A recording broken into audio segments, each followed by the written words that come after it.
오늘은 시편 8편 1절에서 9절의 말씀으로 우리는 창조주 하나님의 자녀, 이런 제목으로 은혜를 나누려고 합니다. 오늘 이 시편 8편의 말씀은 다윗의 시이고요. 창조주 하나님을 노래한 그런 시입니다. 1절의 말씀에 여호와 우리 주여, 주의 이름이 온 땅에 어찌 그리 아름다운지요, 주의 영광이 하늘을 덮었나이다, 이렇게 고백하면서 모든 피조물들이 창조주 하나님을 노래한다, 이렇게 고백하면서 시가 시작을 합니다. 오늘은 창조신앙에 대해서 말씀을 드리려고 하는데요. 우리 기독교 신앙에서 창조신앙은 매우 중요합니다. 그래서 저는 창조신앙을 종종 반복하고 또 반복합니다. 왜냐하면 우리 신앙의 중심 속에 창조신앙이 자리 잡아야 되기 때문입니다. 창조신앙을 가지고 산다라는 것은 비이성적이고 비과학적이고 과학은 받아들이지 않아도 된다, 그런 의미가 아닙니다. 하나님은 성경보다 크시고 성전보다 크시고 과학보다 크신 하나님인 줄로 믿습니다. 그러니까 과학적이지 않아야 되고 비이성적이어야 되고 그런 의미가 아니고, 우리가 과학도 도움이 되고 당연히 지성과 이성을 겸비해야 하지만 창조신앙은 기독교 신앙의 중심이라는 거예요. 왜 그러는지, 왜 우리는 창조신앙을 가지고 살아야 하는 것인지, 오늘 이런 말씀을 나누고 싶습니다. 창세기 1장 1절에 유명한 구절이죠. 암송하십시다. 태초에 하나님이 천지를 창조하시니라. 아멘.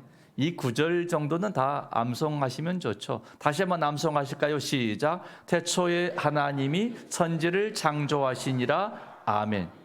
이 창조의 하나님께서 온 우주 만물을 창조하시고 맨 마지막에 사람을 창조하셨는데 이렇게 창조하시고 사명 주십니다. 26절의 말씀 상반절 같이 봉독합시다. 하나님이 이르시되 우리의 형상을 따라 우리의 모양대로 우리가 사람을 만들고. 아멘. 모든 사람은 하나님의 형상을 가지고 창조된, 어떤 피조물도 그렇지 않은데 유일하게 사람은 하나님의 형상으로 창조된 존귀한 자다, 이렇게 말씀하고 있습니다. 왜 우리는 창조신앙으로 살아야 합니까? 무엇보다 첫째는 성경이 하나님께서 천지 만물을 창조하셨다고 말씀하시기 때문입니다. 그러므로 피조물된 우리는 창조주 하나님을 인정해드리고 그분의 주권을 인정해드리고 마땅히 그분께 영광을 돌리고 예배하는 것이 옳다는 것이죠. 두 번째는 창조의 신앙을 가지고 살 때 이걸 믿는 자에게는 놀라운 삶의 능력이 나타나는 것이라는 거죠. 이스라엘 민족이 애굽에서 종살이 했잖아요. 430년간. 또 훗날에 바벨론에 70년간 포로 생활을 하지 않습니까? 종살이, 노예살이 하는 거죠. 애굽에서, 바벨론에서 종살이, 노예살이 할 때 얼마나 착취당하고 억압당하고 얼마나 무시당하고 짓밟히고 했겠습니까? 그런데 그들이 노예살이하고 종살이 하면서 뭐라고 말하냐면은 하나님께서 모든 만물을 창조하셨고 모든 사람은 하나님의 형상대로 창조된 존재입니다. 당신들이 힘이 있어서 지금 우리를 종살이 시키고 노예살이 시키지만 당신들이나 우리나 다 하나님의 형상으로 창조된 존귀한 자입니다. 이걸 선언하는 거예요. 어찌 보면 노예들의 인권 선언 같은 놀라운 고백이라는 것이죠. 모든 사람은 존귀하게 살아야 될 권리가 있고 가치가 있는 것입니다. 이런 선언을 지금의 시대가 아니라 그 고대 사회에, 더구나 노예살이, 종살이 하면서 했다는 것은 엄청난 고백이 담겨 있는 것입니다. 뿐만 아니라 바빌론 포로의 생활을 하면서 하나님이 창조하시고 엿새 동안 창조하시고 일곱째 날에는 안식하셨는데 우리에게도 안식하라고 하셨습니다. 노예들이 안식일이 되면 노동하지 않아요. 아무리 채찍질을 하고 아무리 매를 때려도 목숨을 걸고 이날은 안식일이요, 우리는 하나님을 예비하는 날입니다. 생명을 걸어버리니까 어찌하지 못하는 거예요. 노동의 인간의 권리를 선언하고 있는 것이죠. 노동하되 안식일은 쉬어야 되겠다. 그날은 하나님을 예배드려야 되겠다. 그래서 노예살이 하면서도 바빌론 강가에 나가서 예배드리지 않았습니까? 성전은 없으니까 강가에 나가서 하나님의 이름을 부르면서 찬송하면서 눈물로 하나님을 예배한 것입니다. 이게 창조신앙입니다. 창조신앙은 단순하게 내가 창조론을 따를 것이냐 진화론을 따를 것이냐 이런 선택의 문제를 훨씬 넘어서는 것입니다. 창조신앙은 하나님의 형상으로 창조된 인간은 존귀하다. 하나님의 형상으로 지어져 있기 때문이다. 모든 사람은 이런 대우를 받기에 마땅하다. 하나님은 이런 영혼을 천하보다 소중하게 여기시고 독생자 외아들 십자가에 내어주기까지 사랑하셨다. 이게 창조신앙이거든요. 그러니까 우리 창조신앙은 반복해서 자주 들어야만 되는 것이고 우리 신앙의 중심에 서야 하는 것이고 이 고백은 어느 환경 자리에서도 담대하게 드려져야 할 줄로 믿습니다. 그럼 여러분, 창조신앙을 가지고 사는 사람하고 창조신앙을 가지고 살지 않는 세상 사람하고는 어떻게 구분할 수 있습니까? 단순하게 입으로만 말하는 성을 넘어서서 삶의 태도를 봐야 되잖아요. 입술로도 우리가 예수를 믿는다고 고백하지만 우리 삶으로도 예수 믿는 사람답게 살아야 하잖아요. 창조신앙으로 산다는 것은 이런 거예요. 하나님과 이웃과 물질을 어느 위치에 두느냐예요. 내 머리 위에 하나님을 두는 것입니다. 하나님은 창조주이시고 내 인생의 주가 되시고 마땅히 영광과 예배를 받으시기에 합당한 분이십니다. 하나님을 내 머리 위에 둬요. 그리고 이웃은 어디에 두느냐? 내 옆에 두는 거예요. 수평적인 관계입니다. 높낮이가 없어요. 가지나 못 가지나 배우나 못 배우나 천하나 천하지 않으나 모두를 같이 존귀하게 여기고 내 몸처럼 이웃을 사랑하고 똑같이 존귀하게 여기고 사는 거죠. 이웃을. 물질은 어디에 두느냐? 오늘 본문의 6절의 말씀같이 만물은 발 아래 두게 하시고 모든 만물의 물질은 발 아래 두고 하나님이 주셨사오니 이것을 선하게 쓰게 하여 주십시오. 선하게 쓰는 것입니다. 이게 창조신앙으로 사는 거예요. 여러분, 하나님이 여러분 머리 위에 계십니까? 이웃은 여러분 곁에 계십니까? 물질을 발 아래 두고 있습니까? 이게 창조신앙으로 사는 거예요.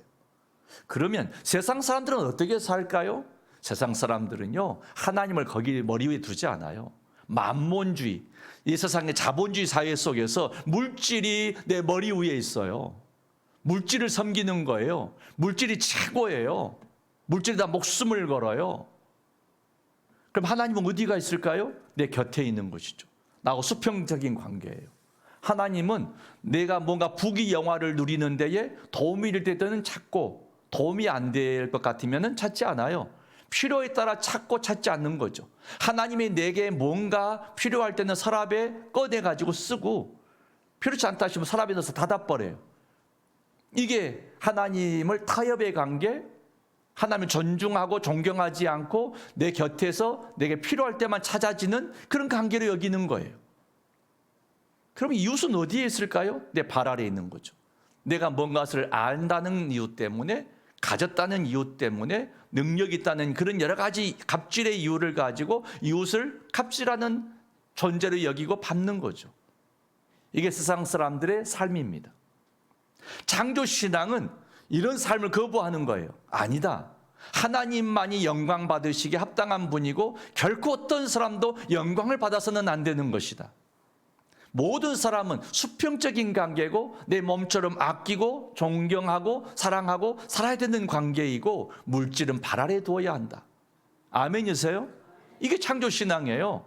입술로만 내가 하나님의 창조주를 믿습니다가 아니고 우리 삶으로 이 자본주의 사회 속에서 이렇게 살게 되기를 주의 이름으로 축원합니다.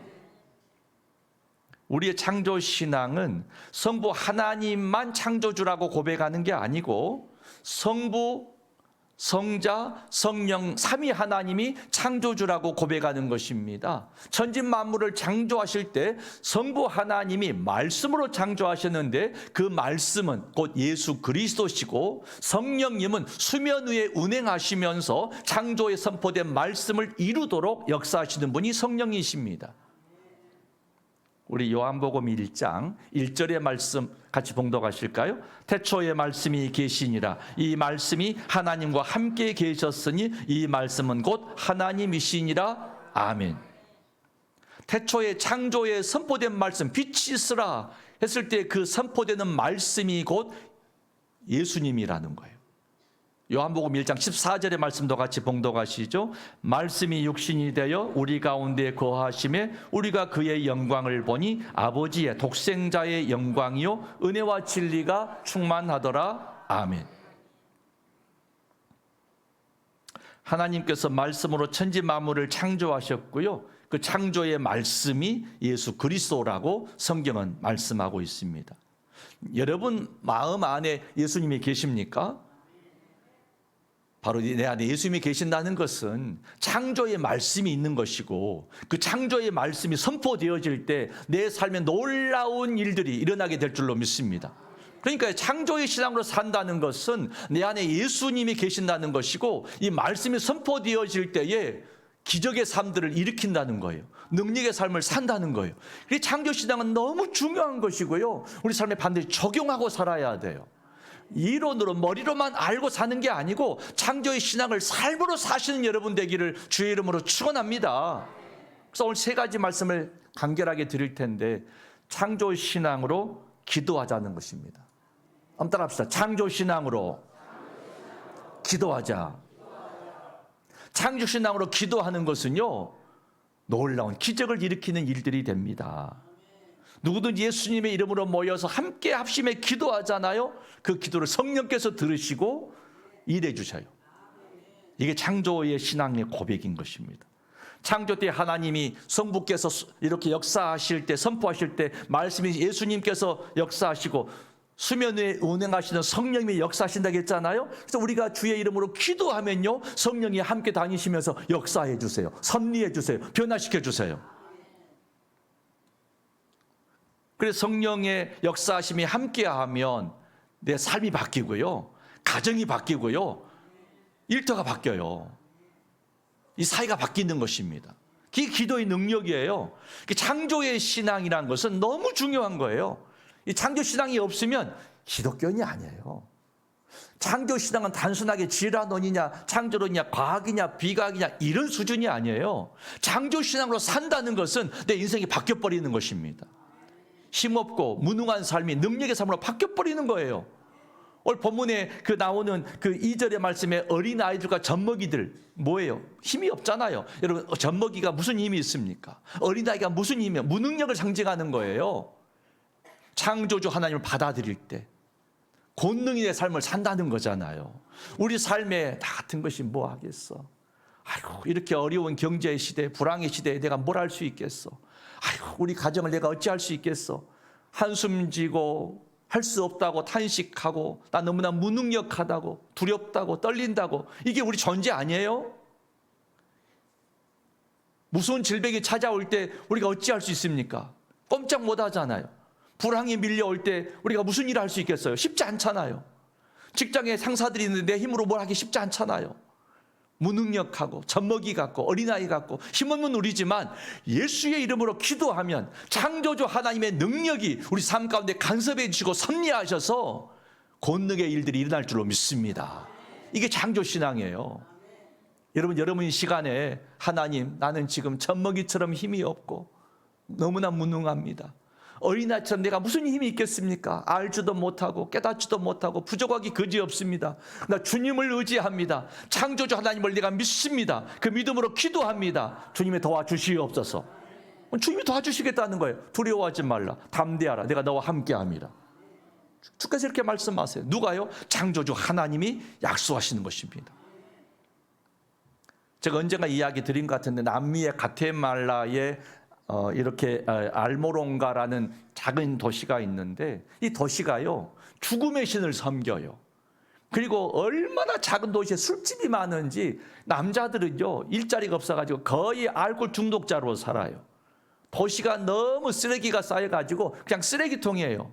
온갖 거짓과 온갖 사기와 온갖 불법과 폭력과 이게 난무하는 곳이에요. 경찰서에 사람을 더 이상 가둘 수 없을 정도, 이런 도시가 알모란가라는 곳이었는데, 여기에 마리아노란 목사님이 그 조그만 교회에 부임합니다. 문 닫힐 교회에 부임해요.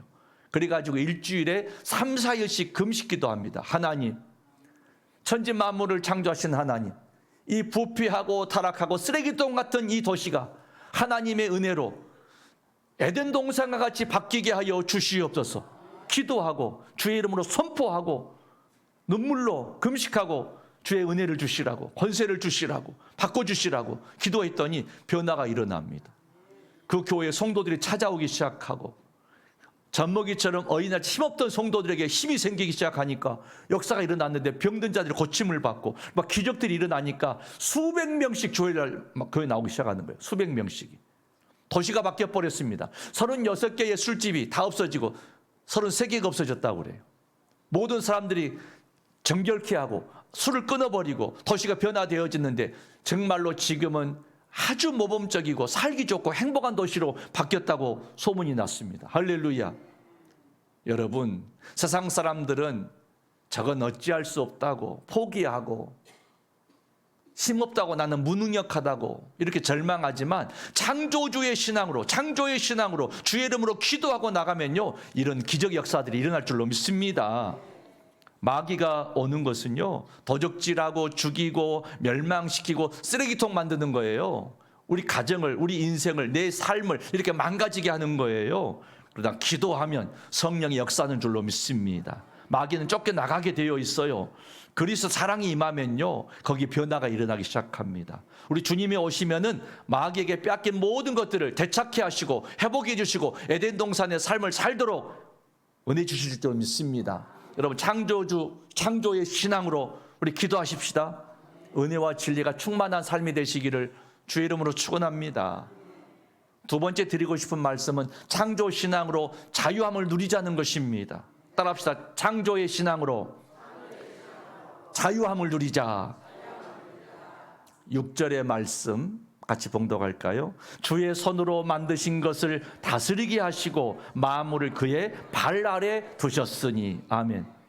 창조주 하나님께서 우리에게 땅의 모든 것을 맡기시고 다스려라, 이렇게 말씀하십니다. 그런데 왜 우리가 능력 있는 삶을 살지 못합니까?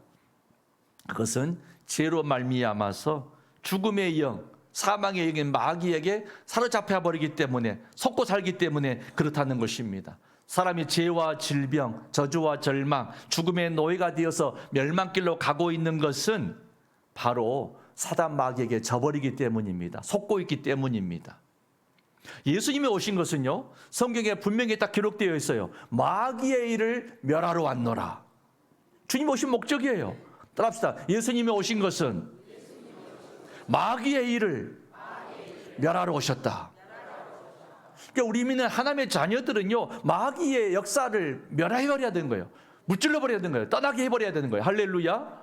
우리 요한 1서 3장 8절의 말씀 같이 봉독하시죠. 죄를 짓는 자는 마귀에게 속아나니 마귀는 처음부터 범죄함이라. 하나님의 아들이 나타나신 것은 마귀의 일을 멸하려 하심이라. 아멘. 그러니까 하나님의 자녀가 등장하면, 창조신앙으로 사는 주의 자녀가 등장하게 되면은 마귀의 일이 멸해져 버리는 거예요. 마귀는 떠나게 되어 있어요. 여러분, 이런 담대함으로 사시기를 바랍니다. 그래서 우리는 하나님의 자녀가 돼서 창조의 신앙으로 선포해야 돼요. 나는 더 이상 마귀의 종이 아니다. 난 거룩한 하나님의 자녀다. 아멘이세요? 우리 하나님의 자녀이지 마귀의 종이 아닙니다.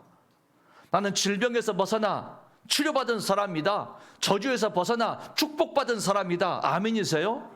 여러분, 주의 은혜가 임하면 질병이 떠나가고 저주가 떠나가고 축복의 사람으로 바뀔 줄로 믿습니다. 더 나아가 축복의 통로가 될 줄로 믿습니다. 그러니까 뭔가 이 사람이 가면은 뭔가 잘 돼요. 혹시 여러분 그런 경험 해보세요? 점심 때 어느 식당에 갔는데 손님이 하나도 없어. 그래서 밥 먹다 보면 사람들이 몰려오기 시작해. 손님 가득 차. 혹시 그런 경험해 보시나요? 저는 그런 경험을 종종 하거든요. 손님이 아무도 없는데 밥 먹고 하다 보면 하나님이 가게가 손님이 이렇게 없습니까? 이 가게가 복되게 해주세요 하고 수저 들고 밥 먹기 시작하면 사람들이 점점 어디서 오든지 몰려와요. 할렐루야. 이게 축복이 되는 거잖아요. 여러분이 가는 곳마다 일터가 변화가 되어지고 이런 축복의 역사들이 일어난 줄로 믿습니다. 그런 축복의 통로가 되어야 되는 것이죠. 선포하세요. 하나님, 내가 가는 곳에 주의 나라가 임하게 하여 주시옵소서. 저주가 떠나가고 불황이 떠나가고 호황이 이루어지고 복이 임하게 하여 주시옵소서. 선포하는 거죠. 그리고 사단 마귀는 내 삶에서, 가정에서, 일터에서, 이 지역사회에서 떠나갈지어다.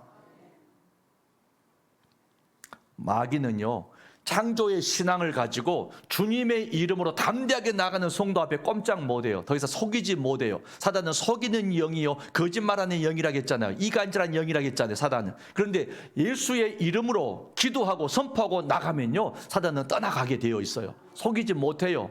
꼼짝 못하는 것입니다. 성도 여러분, 여러분에게 하나님의 자녀로서의 권세가 있다는 사실을 믿으십니까? 창조신앙이 없으면 여전히 젖먹이 같고 어린아이 같고 나는 힘이 없고 무능력하고 부족도 없고 이렇게 고백해요. 근데 창조의 신앙으로 중심에 서면 나는 부족하지만 젖먹이처럼 아무 힘도 없고 어린아이처럼 무능하지만 주님이 나와 함께 하실 것을 믿습니다. 내가 예수 이름을 기도하면 거기에 놀라운 에덴 동산이 이루어질 줄로 믿습니다. 여러분, 이게 신앙이에요. 이게 창조신앙입니다. 그래서 창조신앙을 가지고 살아야 되는 것이에요. 창조신앙 갖기 시작하면은 뭔가 우리를 자유하게 만들어요. 요한복음 8장 31절, 32절 유명한 구절이죠. 같이 봉독합시다. 시작. 진리를 알지니 진리가 너희를 자유롭게 하리라. 아멘. 진리가 무엇입니까? 철학에서 얻는 것입니까? 아니면 도덕 윤리에서 얻는 것입니까? 성경은 진리는 예수가 진리라고 하십니다. 내가 곧 길이요 진리요 생명이니. 아멘. 예수님이 곧 진리세요. 내 마음에 예수님이 계신 사람은 진리가 있어요. 진리가 우리를 자유롭게 하는 줄로 믿습니다. 창조신앙으로 살면요, 어떤 어렵고 힘들고 고단한 환경에서도요 자유함을 누려요. 제가 이 말 자주 하잖아요. 애벌레는 작은 돌멩이도 조그만 개울도 조그만 담장도 다 장애물이지만 나비가 되어 자유함을 얻으면 강도 건너고 높은 담장도 건너고 자유해진다고. 여러분, 내 속에 예수가 계십니까? 창조신앙으로 사시겠습니까? 그럼 자유함을 누리는 거예요. 진리로 자유함을 누리고 살리라. 9월달 시작됐습니다. 가을을 맞아서 여러분의 신앙에도 이렇게 결실하고 진리로 자유함을 누리시는 여러분 되기를 주의 이름으로 축원합니다. 2022년도에 우리나라 우울증 환자 통계 보니까 병원에서 우울증으로 진료받은 분들 통계를 보니까 100만 명이 넘어요. 여성이 남성보다 2배 정도 많고요. 20대 여성이 제일 높아요. 그 다음에 30대 여성이 다음을 이루고요. 그 다음에 60대 층이 의외로 많았어요. 이유가 뭐냐? 젊은 사람들은 취업 문제가 상당히 힘듭니다. 그리고 가난과 빈부의 격차 문제, 치열한 생존 경쟁으로 인한 스트레스, 직장과 가족의 해체, 노년의 불안한 삶, 이런 것들이 우울증을 불러일으키는 스트레스의 원인이라고 말하고 있습니다. 성도 여러분, 혹시 이 시간에 남에게 말 못할 고민거리, 힘든 일로 우울하고 답답하고 그런 분 계십니까? 창조신앙으로 사십시다. 하나님이 그랬잖아요. 아무개야, 생육하고 번성하고 땅에 충만하고 다스리라 하셨잖아요. 마음을 발 아래에 두고 다스리라 하셨잖아요. 여러분, 먼저 마음을 다스리시기를 바랍니다. 환경보다 중요한 것이 마음이에요. 나는 이제 하나님의 자녀가 되었으니 내가 기뻐하고 살리라, 기도하고 살리라, 감사하고 살리라. 여러분, 마음을 다스리시기를 바랍니다. 다음에는 환경을 다스리세요. 내 환경이 쓰레기통 같고 너무나 어둠이 가득하고 힘들지만 예수의 이름으로 선포하노니 내 환경은 천국으로 바뀌어질지어다. 아멘. 마음을 다스리시고 환경을 다스리시고 자유함을 누리시기를 바랍니다. 세 번째 말씀은 창조신앙으로 다스리는 삶을 살자는 것이죠. 따라합시다. 창조신앙으로 다스리는 삶을 살자. 다시 한번 6절의 말씀 봉독합시다. 주의 손으로 만드신 것을 다스리게 하시고 만물을 그의 발 아래 두셨으니 아멘. 우리는 하나님의 자녀죠. 하나님의 자녀답게 악한 행실을 멀리하고 지악은 다스려야 합니다. 악한 행실들은 중독성이 있어요. 악한 행실들은 중독성이 있습니다. 사로잡고 속이고 중독시킵니다. 그래서 그 죄악의 중독의 나쁜 일들을 벗어버리지 못하고 습관이 되고 중독이 됩니다. 벗어버려야 돼요. 어떻게 할까요? 예수님 모시면 됩니다. 인간의 힘으로는 잘 안 돼요. 내 안에 예수님이 계시면 바뀌는 것입니다. 이게 창조신앙이에요. 이런 이야기가 있더라고요. 햇빛이 있는데 별들이 자랑해요. 나는 어두운 밤에 반짝반짝 빛내는 빛을 내가 나타내. 햇빛이 그래? 어둠이 뭔데 나는 어둠을 못 봤는데 그래 내가 구경시켜 줄게. 종일 기다렸다가 밤이 돼가지고 별이 이렇게 이제 햇빛을 데리고 가는데 햇빛이 가는 곳마다 어둠이 없어요. 신기한 이상 어둠이 없네. 저쪽도 가보자 했더니 가는 순간에 또 햇빛이 따라오니까 어둠이 없어요. 그렇지 않겠습니까? 내 인생에 여기도 어둠이요 저기도 어둠이요 어둠처럼 보여도 생명의 빛 되신 주님이 따라오시면 창조주 예수님이 따라오시면 함께 하시면 어둠은 저절로 사라져버리는 줄로 믿습니다. 그리고 다스려야 돼요. 누구의 이름으로요? 예수님의 이름으로 하는 거죠. 우리가 무슨 힘이 있습니까? 젖먹이 같고 어린아이처럼 무능력하고 힘없고 넘어지고 그러잖아요. 한참을 우리는 모르잖아요. 그러나 생명의 빛 되신 주님이 함께 하시면 우리 삶의 모든 어둠은 떠나가는 줄로 믿습니다. 그러니까 누구의 이름으로 다스리는 거예요? 예수님의 이름으로 다스리는 것입니다. 이게 창조신앙이에요. 창조신앙은 단순하게 반복하지만 창조론이냐 진화론이냐 과학이냐 비과학 이런 문제가 아니에요. 예수를 믿는다고 해서 결코 비과학적이거나 비성적이서는 안 되죠. 비합리적이면 안 돼요. 그러나 하나님은 과학을 넘어서고 이성을 넘어서고 성경을 넘어서고 성전을 넘어서는 크신 하나님인 줄로 믿습니다. 창조신앙은 우리 인생을 바꿔버리는 거예요. 존귀하게 만들어버리는 거예요. 새롭게 만들어버리는 거예요. 그래서 창조신앙은 모든 그리스도인들의 신앙의 중심신앙인 것입니다. 아멘이세요? 생명의 빛 되신 주님을 예배하는 삶을 살아야죠. 예배하러 나올 때 뭔가 우울하고 힘들었는데 신기하게 교회에 나와 예배드리면 위로가 와요. 마음이 좀 차분해져요. 평안해져요. 미움의 마음도 사그러들어요. 증오된 마음도 녹아들어요. 왜 그래요? 예배 가운데 빛 되신 주님이 여러분 심령을 비춰주시고 함께 하시기 때문인 줄로 믿습니다. 그래 예배 성공해야 신앙 성공되는 것이고 신앙 성공이 바로 인생 성공의 길이 되는 줄로 믿습니다. 아멘이시죠? 빛 되신 주님, 생명의 진리 되신 주님, 창조주의 주님이 여러분과 함께 하시는 줄로 믿습니다. 창조신앙으로 여러분의 인생과 가정이 항무지가 아니라 아름다운 꽃이 피는 동산이 되도록 가꾸시는 여러분 되기를 주의 이름으로 축원합니다. 은혜로우신